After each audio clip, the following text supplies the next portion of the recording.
திருச்சிற்றம்பலம். இந்த வெட்ட வழியில் உள்ள ஆலயம் எங்கு உள்ளதென்றால், விருதுநகரிலிருந்து கோட்டூர் குருசாமி கோயில் செல்லும் வழியில் செந்நெல்குடி எனும் கிராமத்தில் இந்த ஆலயம் மெயின் ரோட்டு மேலே இருக்குது. பாண்டியர் மன்னர் காலத்து ஆலயம். சுமார் 1000 to 1500 ஆண்டு பழமை வாய்ந்த ஆலயம்.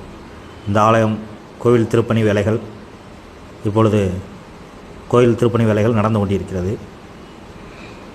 இந்த ஐயா சிவபெருமானை பூமியிலிருந்து மீட்டு வருகின்ற 28/2/2026 சனிக்கிழமை காலையில் கோவில் குடமுழக்கு விழா நடைபெற இருப்பதால் அனைத்து சிவ சொந்தங்களும் தவறாமல் வந்து கலந்து கொள்ள ஸ்ரீ சித்தர்கள் குரு பூஜை அறக்கட்டளை சார்பில் தெரிவித்துக் கொள்கிறோம். திருச்சிற்றம்பலம்.